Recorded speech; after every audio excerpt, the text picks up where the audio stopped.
Hi guys, ಎಲ್ಲರಿಗೂ ನಮಸ್ಕಾರ. Welcome back to my YouTube channel. Bhagyalakshmi ಯೋಜನೆಗೆ ಅರ್ಜಿ ಸಲ್ಲಿಸಿದ ಫಲಾನುಭವಿಗಳಿಗೆ ಸರ್ಕಾರ ಒಂದು ಗುಡ್ ನ್ಯೂಸ್ ನೀಡಿದೆ. ಅದರ ಬಗ್ಗೆ ಸಂಪೂರ್ಣ ಮಾಹಿತಿಯನ್ನ ಈ ವಿಡಿಯೋದಲ್ಲಿ ನಾನು ನಿಮಗೆ ತಿಳಿಸ್ಕೊಡ್ತೀನಿ. ಇದಕ್ಕೂ ಮುಂಚೆ ನೀವು ಇನ್ನೂ ನನ್ನ ಚಾನಲ್ಗೆ ಸಬ್ಸ್ಕ್ರೈಬ್ ಆಗಿಲ್ಲ ಅಂದ್ರೆ ಪ್ಲೀಸ್ ಸಬ್ಸ್ಕ್ರೈಬ್ ಆಗಿ. ಬನ್ನಿ ವಿಡಿಯೋ ಸ್ಟಾರ್ಟ್ ಮಾಡೋಣ. BS ಯಡಿಯೂರಪ್ಪ ಅವರು ಮುಖ್ಯಮಂತ್ರಿಯಾಗಿದ್ದಾಗ ರಾಜ್ಯದಲ್ಲಿ ಭಾಗ್ಯಲಕ್ಷ್ಮಿ ಯೋಜನೆ ಜಾರಿಗೆ ತಂದರು. ಈ ಒಂದು ಯೋಜನೆಯು ಬಹಳಷ್ಟು ಬಡ ಹೆಣ್ಣು ಮಕ್ಕಳಿಗೆ ವರದಾನವಾಗಿವೆ. ಹಾಗೆಯೇ ಇದೀಗ ಭಾಗ್ಯಲಕ್ಷ್ಮಿ ಯೋಜನೆಯ ಅಡಿಯಲ್ಲಿ ಹಣ ಜಮೆ ಮಾಡುತ್ತಿದ್ದ ಫಲಾನುಭವಿಗಳಿಗೆ ಗುಡ್ ನ್ಯೂಸ್ ತಿಳಿದು ಬಂದಿದೆ. ಯೋಜನೆ ಆರಂಭಗೊಂಡು ಇದೀಗ 18 ವರ್ಷ ತುಂಬಿದ್ದು, ಇದೀಗ 2.30 ಲಕ್ಷ ಫಲಾನುಭವಿಗಳಿಗೆ ಮೆಚುರಿಟಿ ಹಣ ದೊರೆಯಲಿದೆ. ರಾಜ್ಯದಲ್ಲಿ 2.3 ಲಕ್ಷ ಹೆಣ್ಣು ಮಕ್ಕಳ ಕೈಗೆ ಬಾಂಡ್ ಸಿಕ್ಕಿದೆ.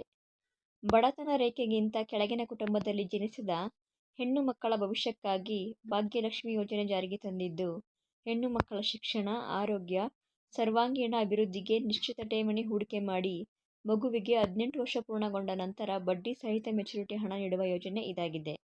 ರಾಜ್ಯದಲ್ಲಿ ಆರಂಭದಿಂದ ಇದುವರೆಗೆ 34.50 ಲಕ್ಷ ಮಂದಿ ಭಾಗ್ಯಲಕ್ಷ್ಮಿ ಬಾಂಡ್ ಪಡೆದುಕೊಂಡಿದ್ದಾರೆ. ಈಗ ಭಾಗ್ಯಲಕ್ಷ್ಮಿ ಸುಕನ್ಯಾ ಯೋಜನೆ ಎಂಬ ಹೆಸರಿನಲ್ಲಿ 4.30 ಲಕ್ಷ ಮಂದಿ ಬಾಂಡ್ ಪಡೆದುಕೊಂಡಿದ್ದಾರೆ.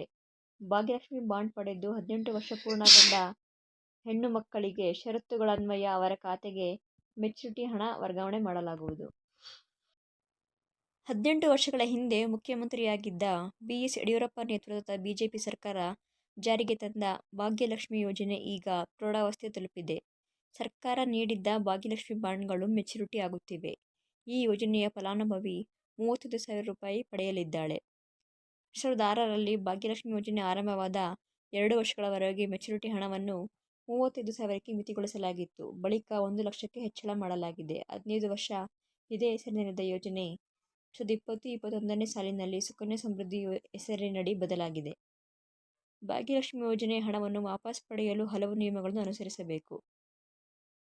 ಭಾಗ್ಯಲಕ್ಷ್ಮಿ ಯೋಜನೆಯ ಹಣವನ್ನು ವಾಪಸ್ ಪಡೆಯಲು ಹಲವು ನಿಯಮಗಳನ್ನು ಸರ್ಕಾರ ಜಾರಿಗೆ ತಂದಿದ್ದು, ಈ ನಿಯಮಗಳು ಬಹಳ ಮುಖ್ಯವಿದ್ದು, ಇವುಗಳನ್ನು ಅನುಸರಿಸಿದರೆ ಮಾತ್ರ ಭಾಗ್ಯಲಕ್ಷ್ಮಿ ಹಣ ವಾಪಸ್ ದೊರೆಯುತ್ತದೆ. ಇನ್ನು ಪ್ರಮುಖ ನಿಯಮಗಳೇನೆಂದರೆ, ಭಾಗ್ಯಲಕ್ಷ್ಮಿ ಯೋಜನೆಯ ಫಲಾನುಭವಿಗಳು ಕಡ್ಡಾಯವಾಗಿ BPL ಕಾರ್ಡ್ ಹೊಂದಿರಲೇಬೇಕು. ಅಲ್ಲದೆ 3 ಮಕ್ಕಳನ್ನು ಮೀರಿರಬಾರದು.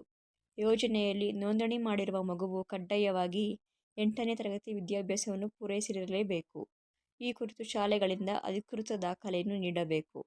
ಭಾಗ್ಯಲಕ್ಷ್ಮಿ ಯೋಜನೆಯ ಅಡಿಯಲ್ಲಿ ನೋಂದಣಿ ಮಾಡಿಸಿರುವ ಫಲಾನುಭವಿಗಳು ಬಾಲಕಾರ್ಮಿಕರಾಗಿರಬಾರದು. ಅಲ್ಲದೆ ಬಾಲ್ಯ ವಿವಾಹಕ್ಕೆ ಒಳಗಾಗಿರಬಾರದು ಎನ್ನುವ ನಿಯಮವನ್ನು ಕಡ್ಡಾಯಗೊಳಿಸಲಾಗಿದೆ.